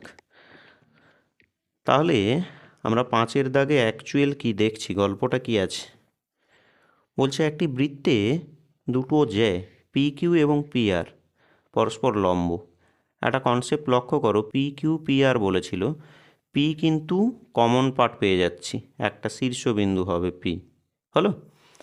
এবার বলছে বৃত্তের ব্যাসার্ধের দৈর্ঘ্য আর একক হলে কিউ আর জ্যা এর দৈর্ঘ্যটা তাহলে কত। ছবি এঁকে ফেলো, ছবি আঁকলেই তুমি আনসারটাকে পেয়েই যাবে। তাহলে কোনো একটা বৃত্তের প্রসঙ্গ এসছে, কোনো একটা বৃত্ত আমরা এখানে তৈরি করলাম। এবার প্রশ্ন বলছে যেটা, যে একটি বৃত্তে দুটো জ্যা পি কিউ এবং পি আর তারা কিনা পরস্পর লম্ব। তাহলে দুটো জ্যা তুমি বানাও যারা পরস্পর লম্বভাবে থাকবে হলো, এটা এইখানে টাচ করে আছে। তাহলে একটা হলো গিয়ে, খেয়াল রাখতে হবে পি কিন্তু সাধারণ, উভয় ক্ষেত্রেই প্রযোজ্য, তাহলে এখানেই পি কিউ আর একটা পি আর, পরিষ্কার? চলো, তো পি কিউ পি আর নাকি পরস্পর লম্ব করে নিলাম। বৃত্তের ব্যাসার্ধর দৈর্ঘ্য আর হলে কিউ আর কত? আচ্ছা কিউ আর না কানেক্ট করলে তো বোঝা যায় না, কানেক্ট করো। একটা গল্প নিশ্চয়ই আমরা জানি, এটা একটা সমকোণী ত্রিভুজ হয়ে গেছে, মনে করো তো সমকোণী ত্রিভুজের ওটা তো পরিবৃত্ত, হ্যাঁ কি না? আমরা কেন্দ্রটাকে ও দিয়ে দিলাম। সমকোণী ত্রিভুজের ক্ষেত্রে পরিবৃত্ত তৈরি করলাম তো, মনে করো পুরনো অংশ, যে সমকোণী ত্রিভুজের পরিকেন্দ্রের অবস্থান কোথায়, কমটাক্স দেওয়া থাকলো, কমটাক্স কেন এখনই তো বলে দিচ্ছি। আচ্ছা চলো, তো সমকোণী ত্রিভুজের ক্ষেত্রে পরিকেন্দ্রের অবস্থান হয় সর্বদা অতিভুজ তার মধ্যবিন্দুতে। এবার এটা একটা সমকোণী ত্রিভুজ, এই পি কিউ আর একটা সমকোণী ত্রিভুজ, তাহলে এইটা হচ্ছে গিয়ে তার অতিভুজ হলো। এবার প্রশ্ন বলেছে কি না, প্রশ্ন বলেছে বৃত্তের ব্যাসার্ধ আর, তার মানে এইখান থেকে এইটা বা এইখান থেকে এইটা হচ্ছে এরা আর একক করে। জানতে চেয়েছে কিউ আর কত, কিউ আর বাবু এর থেকে কোনো সোজা প্রশ্ন তুমি পাবে না মাধ্যমিকে। তাহলে কিউ আর জানতে চেয়েছে, এটা যদি আর হয় তাহলে খুব স্বাভাবিক এটাও হবে কত আর, তাহলে কিউ আর হচ্ছে গিয়ে 2r একক হলো। ওপরে একটু বলে দিও যে এটা লম্ব রূপে আছে, সো এটা একটা সমকোণী ত্রিভুজ হলো, এটা একটু বলে দিও। নেক্সট, আর বাকি যে এটা হচ্ছে অতিভুজ, আর সমকোণী ত্রিভুজের পরিকেন্দ্রের অবস্থান অতিভুজের মধ্যবিন্দু, এগুলো একটু যেগুলো বললুম নিজের মতো করে ভাষা দিয়ে রেডি করো, এতখানি লিখতে গেলে ভিডিও অনেক লেন্থি হয়ে যাবে। কনসেপ্টটা বোঝা গেল তো? বেশ, এতেই হবে। চলে এসো 6-এর দাগ দেখো। 6 আমরা কি দেখছি, নাম্বার 6, দুটো বৃত্তের ব্যাসার্ধের দৈর্ঘ্য 8 সেমি ও হচ্ছে গিয়ে 3 সেমি, এবং তাদের কেন্দ্রদ্বয়ের দূরত্ব হচ্ছে 13 সেন্টিমিটার। বৃত্ত দুটোর একটি সরল সাধারণ স্পর্শকের দৈর্ঘ্য নির্ণয় করতে হবে একদম সহজ একটা গল্প। তাহলে দুটো বৃত্ত যাদের ব্যাসার্ধের দৈর্ঘ্য 8 এবং 3, তাদের কেন্দ্রদ্বয়ের দূরত্ব হচ্ছে 13। তুমি না একটা কাজ করবে, একটাকে একটু বেশ বড় করেই আঁকবে, আর একটাকে বেশ ছোট করেই আঁকবে, তাতে করে জায়গাটাকে বুঝতে তোমার আরও সুবিধা হবে। দুটো বৃত্ত, তাদের এই যে কেন্দ্রদ্বয়ের দূরত্ব, ধরে নাও এটা পি কেন্দ্রীয় বৃত্ত, আর এটা হচ্ছে ধরে নাও কিউ কেন্দ্রীয় বৃত্ত। হলো, পি কিউ বোঝা যাচ্ছে তো? তাহলে এই পি কিউর এই দূরত্বটা প্রশ্নে বলেছে কেন্দ্রদ্বয়ের দূরত্ব 13 সেন্টিমিটার। জানতে চেয়েছে এদের একটি সরল সাধারণ স্পর্শক। একটু ছবিতে দেখাও, স্পর্শকটা আমরা আঁকবো এখান থেকে। এই হলো, তাহলে এদের একটা সরল সাধারণ স্পর্শকের দৈর্ঘ্য আমরা আঁকতে চেষ্টা করছি। এইটা স্পর্শবিন্দুগুলোকে নামকরণ করি। সাপোজ এটা ধরে নাও এ বিন্দু, এটা ধরে নাও বি বিন্দু। খুব খুব গুরুত্বপূর্ণ কিন্তু। হলো, যদি না জানা থাকে স্কিপ করার প্রয়োজন নেই, একটু ভালো করেই দেখো, যথেষ্ট গুরুত্বপূর্ণ, টেক্সট বইয়েরই অঙ্ক দিয়েছে এটা। আচ্ছা, স্পর্শবিন্দুগামী ব্যাসার্ধগুলোকে কানেক্ট করো, স্পর্শবিন্দুগামী ব্যাসার্ধগুলোকে কানেক্ট করো। করে দিলাম, হলো। আচ্ছা, তুমি কি জানো স্পর্শক এবং স্পর্শবিন্দুগামী ব্যাসার্ধ পরস্পর লম্ব হয়? জানি আমরা। পারফেক্ট। একটা কাজ করো, এবার কি করবে, এই কিউ বিন্দু, এটা আমরা কিউ দিলাম, এই কিউ বিন্দু থেকে তুমি কিউ বিন্দু থেকে একটা লম্ব টানো যেটা একে অর্থাৎ এপিকে ছেদ করবে। তাহলে এই একটা আমরা লম্ব টেনে নিচ্ছি। হলো, এটার একটা নাম দিলাম। কি নাম দিচ্ছি বলো? যা খুশি একটা দিয়ে দিই, সি দিয়ে দিই। তাহলে এটাকে সি দিয়ে দিলাম। আচ্ছা, খেয়াল করো, তুমি এটা একটা লম্ব টানলে, যদি লম্ব টেনেই দাও, অলরেডি এটা লম্ব মানে 90, এটা 90, এটা 90, তাহলে নিশ্চিত এটাও 90। তাহলে এইটা কি? স্যার এটা একটা আয়তকার চিত্র। বলবে কিন্তু এই কথাগুলো, যে এটা লম্ব এর ওপরে, আর তাহলে এটা একটা আয়তকার চিত্র হয়ে গেল। এবার আয়তক্ষেত্র মানেই স্যার বিপরীত বাহুগুলো পরস্পর সমান এবং সমান্তরাল। তাহলে এবির সঙ্গে সমান হচ্ছে সি কিউ।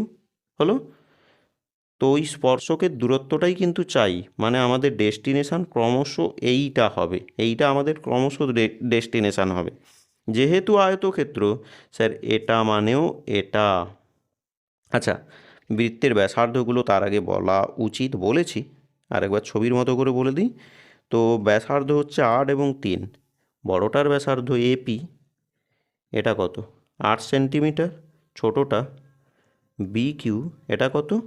না, এটা হচ্ছে আমাদের 3 সেন্টিমিটার। পারফেক্ট। চলো বাবু, এটা যদি 3 হয়, যুক্তি মতো এসিও হয়ে যাবে 3, আয়তক্ষেত্রের অপোজিট বাহু। পারফেক্ট, একদম। চলো চলো, পুরোটা কত বললুম এক্ষুনি? এপি 8 বললুম তো। তাহলে এটা যদি তার মধ্যে 3 দখল হয়, তাহলে সিপি, সিপি তাহলে হচ্ছে 8 মাইনাস 3। 8 মাইনাস 3 মানে স্যার 5 সেন্টিমিটার। পারফেক্ট, ওকে। আর এটা শুরুতে আমরা কত বলে রেখেছি? এটা 5, এইটা 5, এইটা। আর এইটা আমরা শুরুতে কত বলে রেখেছি? না স্যার, এটা 13। হলো, প্রশ্ন তাই বলছে এটা 13। যদি তাই হয়ে থাকে, এটাও তো একটা সমকোণী ত্রিভুজ, এটা লম্ব, এটা 90 মানে কি এটাও 90, তাহলে এটা একটা সমকোণী ত্রিভুজ। তাহলে সমকোণী ত্রিভুজ হচ্ছে ত্রিভুজ সিপি কিউ। এর ক্ষেত্রে স্যার সমকোণের বিপরীত বাহুটাই অতিভুজ, তার মানে অতিভুজ হচ্ছে পি কিউ। অতিভুজের স্কোয়ার সমান সমান বাকি দুটো 5 স্কোয়ার যোগ, এটা একদম 5 বলে দিলাম, হ্যাঁ, যোগ কে? যোগ হচ্ছে সি কিউ, সি কিউর স্কোয়ার। হলো, আচ্ছা, পি কিউ কিন্তু 13, তাহলে 13 স্কোয়ার সমান সমান 5 স্কোয়ার 25 যোগ সি কিউ স্কোয়ার। হলো, নেক্সট এবার আমরা এটাকে লিখব সি কিউ সমান 13 স্কোয়ার স্যার 169 প্লাস 25, তাহলে ওদিকে মাইনাস 25, স্কোয়ারটা রুট। তাহলে এটা 144-এর জন্য বিয়োগ করলে 144 কত? 12। আচ্ছা সি কিউ যদি 12 হয়, সি কিউ যদি 12 হয়, আমরা পূর্বেই বলে গেছি সি কিউ সমান সমান কে এবি, তাহলে এবিও কত হবে 12, দুটো তো সমান আয়তক্ষেত্র তো, তাহলে এবি সমান সমান 12, অর্থাৎ সরল সাধারণ স্পর্শকের দৈর্ঘ্য তোমার এই প্রশ্নের পরিপ্রেক্ষিতে 12 সেন্টিমিটার। তির্যক সাধারণ স্পর্শক কি বের করতে জানা আছে? ওকে, যদি না জানা থাকে আমি একবার জানিয়ে দেবো, আর যদি প্রয়োজন হয় কমেন্ট করে জানিও, চেষ্টা করছি করে দেওয়ার জন্য। নেক্সট পরেরটা চলো, 7 দাগ। একটি বৃত্তস্থ চতুর্ভুজের ক্রমিক 3টি কোণের অনুপাত, ক্রমিক শব্দের অর্থ কিন্তু পরপর, 3টে কোণের অনুপাত এইটা, দ্বিতীয় কোণের সঙ্গে চতুর্থ কোণের অনুপাত বের করতে হবে। ফাটাফাট করে করো, একদম সোজা আর একটা গল্প। নাম্বার 7, তো একটা বৃত্তস্থ চতুর্ভুজের কথা চলে এসছে, একটু এঁকেই নিই, এঁকে নিলে সুবিধা। একটা বৃত্তস্থ চতুর্ভুজের প্রসঙ্গ এসছে, এই নাম দিই এ বি সি ডি। এটা একটা বৃত্তস্থ চতুর্ভুজ, 3টি কোণের অনুপাত বলছে, ক্রমিক 3টি কোণের অনুপাত 1:2:3। একটা কাজ করো, সাধারণ অনুপাত আনো। সাধারণ অনুপাত কি? কোনো একটা ভেরিয়েন্ট, কোনো একটা চল, সাপোজ এক্স, তাহলে প্রথম 3টে কোণ আমরা ধরে নিলাম, এক্ষেত্রে প্রথম 3টে কোণকে এ বি আর সি। তাহলে আমাদের যুক্তি মতো যদি সাধারণ অনুপাতটাকে আমরা এক্স ধরি, তাহলে প্রথমটা কত আসবে? এক্স ডিগ্রি, এটাই এক্স, হ্যাঁ, এক্স ডিগ্রি, 2x ডিগ্রি আর 3x ডিগ্রি, এক্স 2x আর 3x, পারফেক্ট একদম। আচ্ছা তুমি আমাকে এখন বলো, বৃত্তস্থ চতুর্ভুজ কিন্তু 38 নম্বর থিওরেম আমাদের টেক্সট বই অনুসারে, তাহলে এই কোণ আর এই কোণের যোগফল কত হচ্ছে বলো? বৃত্তস্থ চতুর্ভুজের বিপরীত কোণগুলো সম্পূরক 180, তাহলে এক্স যোগ 3x আমরা লিখবো এখন এক্স যোগ 3x সমান সমান কত? না স্যার 180, তাহলে 4x, তাহলে 4x যোগ করলে কত? 4x, 4x সমান সমান কত? 180, 4 যে গুণ ছিল 4x ছিল, ভাগ করে দাও, তাহলে যদি ভাগ করে দিই আমরা, তাহলে কত এসছে? কাটাকুটি করো, 4ই কেটে দাও না, 4 4 16, 2 রয় 20, 4 5 20, হলো। তাহলে এক্স হচ্ছে কত? এক্স হচ্ছে 45, কোথায় করি? এইখানেই করে দিই, হ্যাঁ। তাহলে এই গেল আমাদের আপাত গল্প, এক্সের ভ্যালু। আচ্ছা এক্স যদি পেয়ে যাই, তাহলে নিশ্চয়ই অ্যাঙ্গেল বিটা পেয়ে যাব, অ্যাঙ্গেল বি কত বলেছে? না 2x, 2 গুণ 45, এক্স এক্ষুনি পেলাম 45, এক্স এক্ষুনি পেলাম, তাহলে 2 45 90, বি যদি 90 হয় তাহলে ডি কত বলো? 180 মাইনাস 90, কেন? বিপরীত কোণ তো, সম্পূরক, তাহলে দুটো মিলে 180 হয়, তার মধ্যে এই বেটা খেয়ে বসে আছে 90, তাহলে অবশিষ্টাংশ এটা, মানে আর 90। ফিনিশিং করতে বলেছিল, যেটা ফিনিশ করতে বলেছে যে খুঁজে পাচ্ছি না গো। আচ্ছা দ্বিতীয় কোণের সঙ্গে চতুর্থ কোণের অনুপাত, দ্বিতীয় কোণ বলতে তোমার বি আর চতুর্থ কোণ বলতে ডি, তাহলে অ্যাঙ্গেল বি অনুপাত অ্যাঙ্গেল ডি সমান সমান 90 ডিগ্রি অনুপাত 90 ডিগ্রি, তাহলে কত? 1:1 হয়ে যাবে, পারফেক্ট একদম। চলো নেক্সট, খুব সুন্দর, চলে এসো, আমরা চলে আসছি এরপর নাম্বার 8, 8 দাগ নিয়ে কথা হবে আজকে নয়, চলছেই তো আজকে কথাগুলো। নেক্সট 8 দাগ বলছে এবিসি একটি সমকোণী ত্রিভুজ, যদি হয় তাহলে সাইন স্কোয়ার এ যোগ সাইন স্কোয়ার বি যোগ সাইন স্কোয়ার সি এর মান নির্ণয় করো। সোজা তো একদম, এবিসি একটা সমকোণী ত্রিভুজ, তো একটা সমকোণী ত্রিভুজ এ বি সি। আচ্ছা তুমি এখানে প্রশ্ন করতে পারো, স্যার যে বি কোণটাই যে সমকোণ সেটা কি করে বুঝলাম?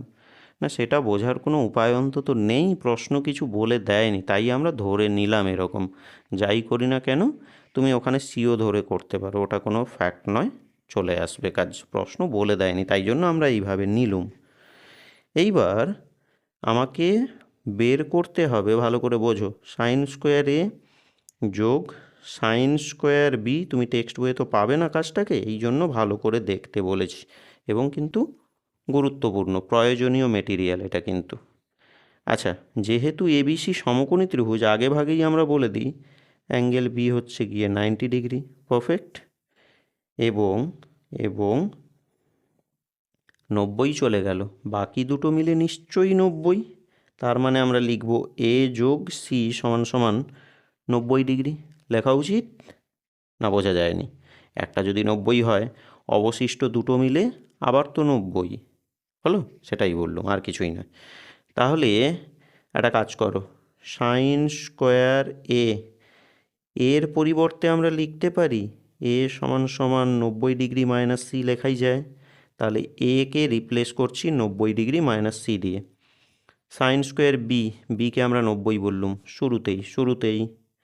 সাইন স্কোয়ার বি মানে হচ্ছে স্যার 90 ডিগ্রি বলে গেছি, এটাকে কিছু করো না, এটাকে কিছু করার দরকার নেই, কেননা আমাদের যুক্তি মতো এ আর সি কিন্তু পূরক, এই জন্য যে কোনো একটার ওপরে আমরা বোমা বিস্ফোরণ করি, পরেরটার জন্য দরকার নেই। বোঝা যাচ্ছে কি বলছি? ওকে, একটাকেই টার্গেট করে এগো। আচ্ছা, sine 90 minus theta, sir cos theta হয়, কস থিটা হয়। ওকে, কস থিটা, থিটা বলতে সি, আর স্কোয়ার তো ছিলই। মনে করো সাইন 90 কত? না স্যার 1 হয়, স্কোয়ার ছিলই, থেকে যাক আমাদের সাইন স্কোয়ার সি। দেখো দেখো এবার খুব সুন্দর করে দেখো, সাইন স্কোয়ার থিটা যোগ কস স্কোয়ার থিটা 1 হবে, বোঝা যায়নি? সাইন স্কোয়ার থিটা যোগ কস স্কোয়ার থিটা যোগ হচ্ছে তো সব, তাহলে 1 হবে, যোগ রয়ে গেল 1 স্কোয়ার, মানে কত? আর 1, অর্থাৎ 2 হয়ে যাবে আমাদের আনসার। ক্লিয়ার? চলে এসো নাম্বার 9। 9টা আমরা একটু ফ্যাট করে দেখে নিই। কী দেওয়া আছে? দেওয়া আছে সাইন 10 থিটা সমান সমান হচ্ছে কস 8 থিটা, এবং 10 থিটা সূক্ষ্মকোণ হলে ট্যান 9 থিটার মান নির্ণয় করো। উদাহরণে পেয়ে যাবে কাজটা, টেক্সটেও আছে তোমাদের, খুব সুন্দর কাজ, পরীক্ষায় আসার জন্য কাজ, যে কাজগুলো আমি আগেও বলেছি। এই সেটটা কিন্তু বেশ পরিণত আমার মনে হয়েছে বিগত সেটগুলোর তুলনায় ফাইনালের জন্য, সুতরাং একটু ভালো করে তোমরা পুরো সেটটাকে প্র্যাকটিস করো। তো এইটা দেওয়া আছে, এখান থেকে আমরা বের করব যে 10 থিটা সূক্ষ্মকোণ হলে আমাদের ডেস্টিনেশান ট্যান 9 থিটা, এটা হচ্ছে আপাত ডেস্টিনেশান দেওয়া আছে। এটা 10 থিটা সূক্ষ্মকোণ, এটা প্রশ্ন বলে দিচ্ছে। একটা কাজ করো, যেটা সূক্ষ্মকোণ ওটাকে আমরা সবই থিটা, ত্রিকোণমিতিক অনুপাতের পরবর্তী অংশ অবশ্যই থিটা, যেহেতু প্রশ্ন বলে দিয়েছে যে 10 থিটা ধনাত্মক সূক্ষ্মকোণ, তাহলে আমরা এটা সাইন থিটা, এটাকেই এই পোর্শনটাকে চেঞ্জ করে দিই। সাইন থিটা লিখতে পারবো sir cos 90 degree minus theta, theta বলতে এইটা পুরোটাই, এইটা পুরোটাই, এই অংশ অপরিবর্তনীয়। যদি আমাকে বলা হতো 8 থিটা ধনাত্মক সূক্ষ্মকোণ, তবে আমরা এই দিকটাতে কাজ করতাম। বোঝাতে পারলাম? ওকে, তাহলে কস বোথ সাইড থেকে বাদ দিয়ে দাও, তাহলে 90 ডিগ্রি মাইনাস 10 থিটা সমান সমান হচ্ছে তোমাদের 8 থিটা। তাহলে তুমি এখান থেকে বলছো স্যার মাইনাস 10 থিটা আর মাইনাস 8 থিটা সমান সমান মাইনাস 90 ডিগ্রি, পারফেক্ট। তাহলে এখান থেকে মাইনাস 18 থিটা সমান সমান হচ্ছে মাইনাস 90 ডিগ্রি, মাইনাসগুলো বাদ দাও, তাহলে থিটা সমান সমান হচ্ছে গিয়ে 90 ডিগ্রি বাই 18.5 হয়ে যাচ্ছে, হলো ডেস্টিনেশান। চলো এইটা, এই জিজ্ঞাসাটা বাদ দিয়ে দাও, তাহলে এখান থেকে আমরা লিখছি ট্যান 9 থিটা, দেখো থিটা হচ্ছে কত? 5, তাহলে 5 ডিগ্রি হলো, তাহলে ট্যান 45 ডিগ্রি। আদর্শ কোণ আগেও বলেছি, মুখস্থ করে নাও একদম ঠিকঠাক করে, এখন মুখস্থ করলে হয় না, ঠোঁটস্থ করতে হবে, ঠোঁটে ঠোঁটে থাকবে একদম, হলো। ট্যান 45 হচ্ছে কত? না স্যার 1 হয়, হলো। 9টা আমরা ফিনিশ করে দিয়েছি। চলে এসো 10। 10-এর দাগ একটু কষ্ট করে দেখে নাও। একটি ঘনকের প্রত্যেকটি বাহুর দৈর্ঘ্য 50% বৃদ্ধি পেলে ঘনকটির সমগ্র তলের ক্ষেত্রফল শতকরা কতটা বৃদ্ধি পাবে? করতে হবে বইয়ের প্রশ্ন। আচ্ছা করেই দিই, একটু নয় লেন্থি হয়ে যাবে। দেখে নাও তাহলে, একটি ঘনকের প্রত্যেকটি ধারের দৈর্ঘ্য 50% বৃদ্ধি পেল। তার আগে ধরে নাও যে ঘনকের প্রত্যেকটি, আমি শর্টকাট লিখছি, প্রত্যেকটি ধার ধরে নাও যে x একক। প্রসঙ্গ ছিল প্রত্যেকটি ধারকে 50% বৃদ্ধি করলে সমগ্রতল কতটা বাড়বে। তাহলে এমতো অবস্থায় ঘনকের সমগ্রতল লিখবে, কিন্তু ঘনকের সমগ্রতলের ক্ষেত্রফল, ঘনকের সমগ্রতলের ক্ষেত্রফল কত হয় না 6। আচ্ছা এটাকে এ ধরি, এতেই আমরা বেশি অভ্যস্ত তো এই জন্য। তাহলে 6a² হলো সমগ্রতলের ক্ষেত্রফল, 6a², এত বর্গ একক। এইবার বলেছে যে ঘনকের প্রত্যেকটি ধারের দৈর্ঘ্য 50% বাড়াও। যদি বাড়াও তাহলে নতুন ঘনকের প্রত্যেকটি বাহু কত আসবে বলো? ছিল এ, বাড়াচ্ছ কতটা? এর 50%। ক্লিয়ার? ওকে চলো, জানোই এটা পরিচিত, একটু স্পিডি করছি এই জন্য। হ্যাঁ, 50 2 100, তাহলে a/2, তো 2 লসাগু হলে 2a যোগ a হচ্ছে তোমার 3a এত একক। এটা নতুন ঘনকের প্রত্যেকটি বাহু। তাহলে নতুন ঘনকের সমগ্র তলের ক্ষেত্রফল ভুলেও করবে না, এভাবে পরিষ্কার করে লিখে করবে। তাহলে হচ্ছে 6a², এখানেও 6a², এ হচ্ছে 3a/2। আচ্ছা বাড়াচ্ছি না কমাচ্ছি, কি বলেছিল? প্রত্যেকটি ধারের দৈর্ঘ্য 50% বৃদ্ধি। ওকে ঠিক আছে, আসবে এটা, হবে। চলো তাহলে 6, এটা হচ্ছে 3a², 9a²/2a², 4 হয়ে যায়, তাই তো? কাটাকুটি করো, 2 2 4, 3 6, তাহলে 3 9 27a² কত হচ্ছে 2 এত একক।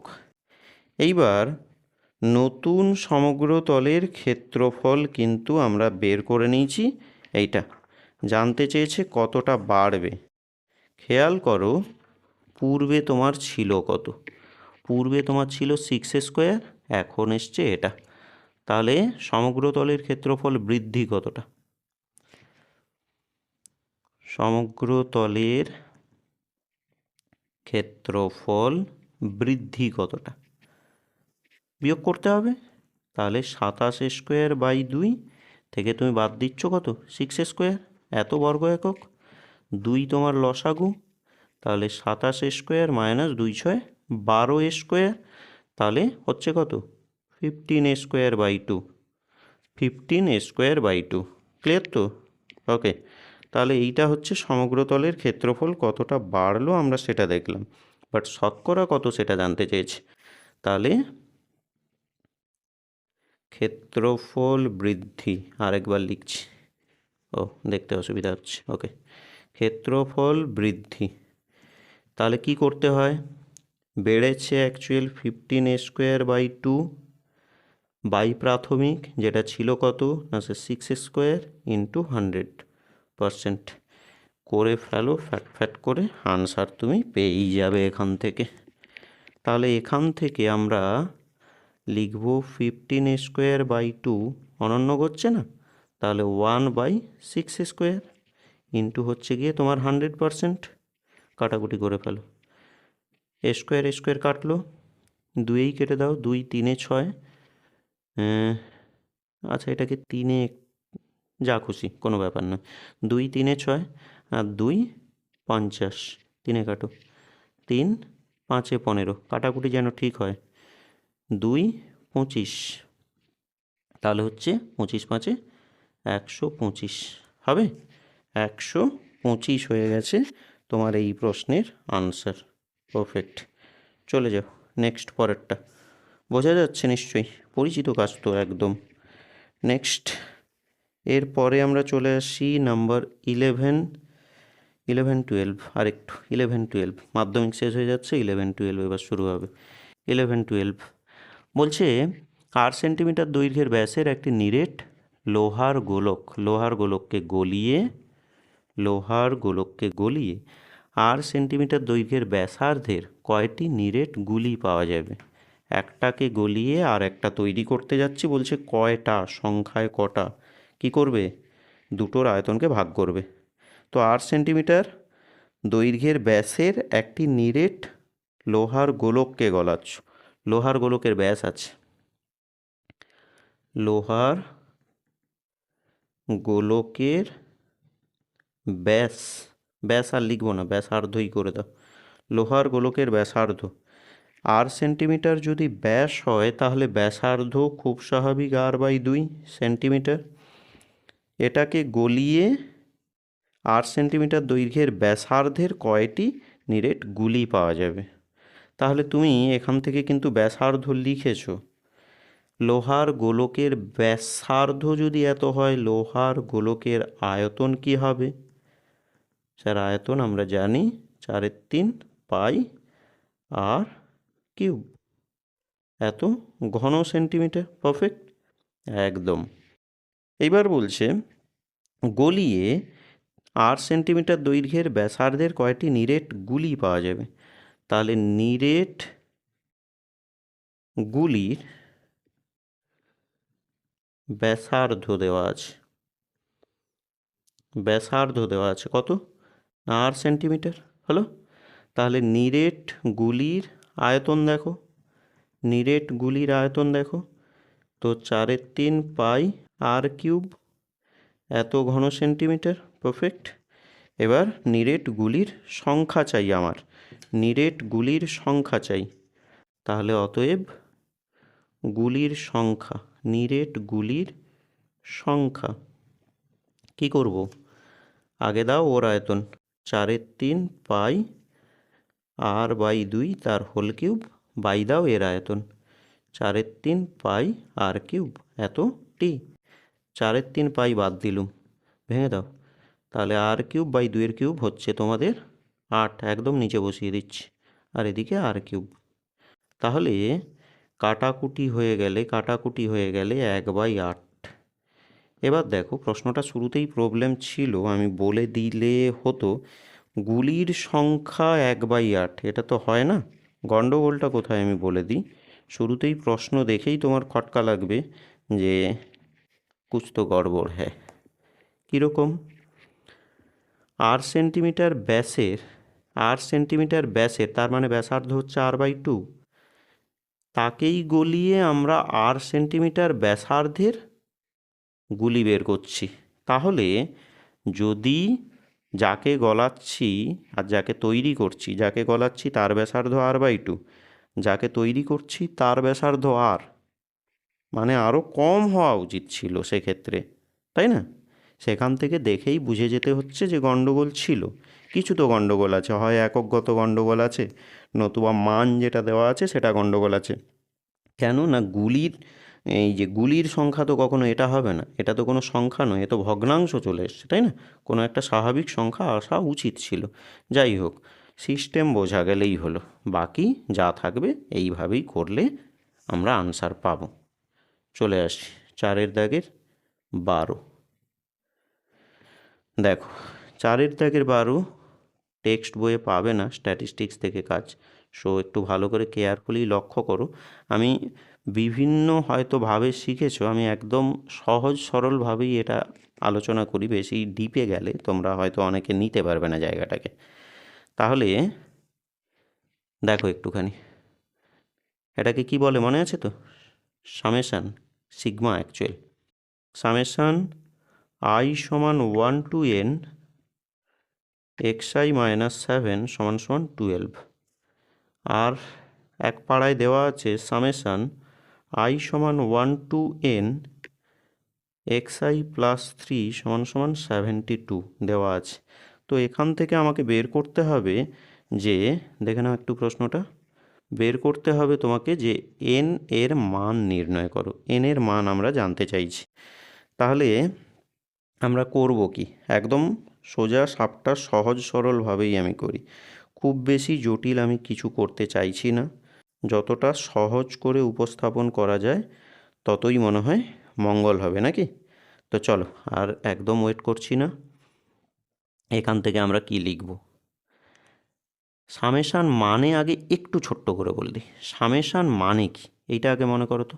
না, সে সামেশান মানে সমষ্টিকরণ, যেটা লোয়েস্ট ভ্যালু 1 থেকে শুরু করে হাইয়েস্ট ভ্যালু আমরা n পর্যন্ত, এটা লোয়েস্ট ভ্যালু, এটা হাইয়েস্ট ভ্যালু। লোয়েস্ট ভ্যালু 1 থেকে শুরু করে n পর্যন্ত যাব, তাহলে 1 থেকে n পর্যন্ত ক্রমশ xi এর আমরা ক্যালকুলেশান কি লিখব? না, এটা অ্যাকচুয়াল কোনো একটা সাংখ্যমান থাকলে পাওয়া সম্ভব, xi কিছু পাবো না আমরা, এটা না এইভাবেই থাক, মাইনাস দিই। এবার যখন এইটার সঙ্গে কাজ করছি তখন 1 থেকে শুরু করে n পর্যন্ত সমষ্টি করতে থাকলে কত আসে স্যার? 7n। পারফেক্ট। 1 থেকে শুরু করলাম, n পর্যন্ত যাচ্ছি, তাহলে সামেশান মানেই সমষ্টিকরণ, তাহলে রেজাল্ট হচ্ছে কত? 7n হলো, সমান সমান 12। বোঝা গেল? চলে এসো, এই পাড়াটা সেমভাবে মেটাও, আমি আর কথা বলছি না এটা নিয়ে। তাহলে i সমান 1 to n xi কিছু হবে না, এটা 1 থেকে শুরু করে n পর্যন্ত যাচ্ছি, 3-এর সমষ্টি, তাহলে স্যার 3n সমান সমান 72। দুটো জায়গার মধ্যে যোগসূত্র স্থাপন করছে এই লোকটা। তাহলে আমরা একটা কাজ করি, বোথ ইকুয়েশন থেকে আমরা এইটাকেই ক্লিয়ার করি, বের করে নিই। তাহলে লিখব 72 মাইনাস 7n। পারফেক্ট। যোগ ছিল এটা, সরি বিয়োগ ছিল, যোগ হলো। যুক্তি মতো সামেশান i সমান 1 to n xi সমান সমান 72 মাইনাস 3n। খেয়াল করো দুটোই কিন্তু সামেশান i সমান 1 to n xi এর ভ্যালু, তার মানে কম্পেয়ার করলে বলবো দুটো পরস্পর, সরি গো, মাইনাস ছিল। 7n সমান সমান 72, কোনটা তোলা ভুল করেছি, ও গড, এটা 12 ছিল গো, 12 ছিল, 12 মিস্টেক হয়েছে একটু। তাহলে 72 মাইনাস 3n। পারফেক্ট। এটা 12, হ্যাঁ, তাহলে মাইনাস 7n প্লাস 3n সমান সমান 72 মাইনাস 12 হবে। ভুল কি কোথাও করেছি আমি? কিছু তো মনে হচ্ছে গড়বড় হচ্ছে একটুখানি, নেগেটিভ। আমি এটা রিসেন্ট একজন স্টুডেন্টকে করিয়েছিলাম, তো সেক্ষেত্রে কোথাও তো মনে হচ্ছে ক্যালকুলেশান আমি একটু মিস করছি। কোথায় মিস করছি একটু দেখে নিই, 1 মিনিট একটু যাচাই করতে দাও। তোলাটা ঠিক করেছি আমি, পারফেক্ট। 7n সমান সমান 12, তাহলে ও সরি, এখানেও মাইনাস ছিল, এদিকে কি মাইনাস হয়? প্লাস হয়, এটা প্লাস হবে, ভুল লিখেছিলাম, হ্যাঁ। ওকে, চলে এসো। তাহলে এখান থেকে তুমি ক্যালকুলেট করে দেখো, 7n যোগ 3n হচ্ছে কত? 10n। সমান সমান বিয়োগ করে দেখো, 60 পাচ্ছ তুমি, সো n সমান সমান হচ্ছে 60/10 সমান হচ্ছে 6। রিসেন্ট করিয়েছি তো, কালকেই করিয়ে এলাম জাস্ট, এই জন্যই মাথার মধ্যে আছে যে কোথাও আমি ভুল করছি, যে ক্যালকুলেশনটা কোথাও গন্ডগোল হচ্ছে। আচ্ছা, যাই হোক, শেষ করলাম। তাহলে n সমান সমান 6 হলো। বুঝতে যদি কোনো রূপ অসুবিধা থাকে তাহলে অবশ্যই তুমি কমেন্ট করে জানিও। আর ভিডিওটা যদি ইনফরমেটিভ মনে হয়, বেশ কিছু কাজ যদি তোমাকে এতটুকু বোঝাতে পারি, তাহলে একটু লাইক করে দিও। আর যদি চ্যানেলে নতুন হয়ে থাকো, চ্যানেলটিকে সাবস্ক্রাইব করে দিও। এই রিলেটেড টপিকগুলো আরও আসবে, এবিটি এর সমাধান তো চলতেই থাকবে কন্টিনিউ। আর আমরা স্কুল থেকে কিছুদিন পর টেস্ট পেপার তো পেয়েই যাব, তারও সমাধান আসবে ক্রমশ।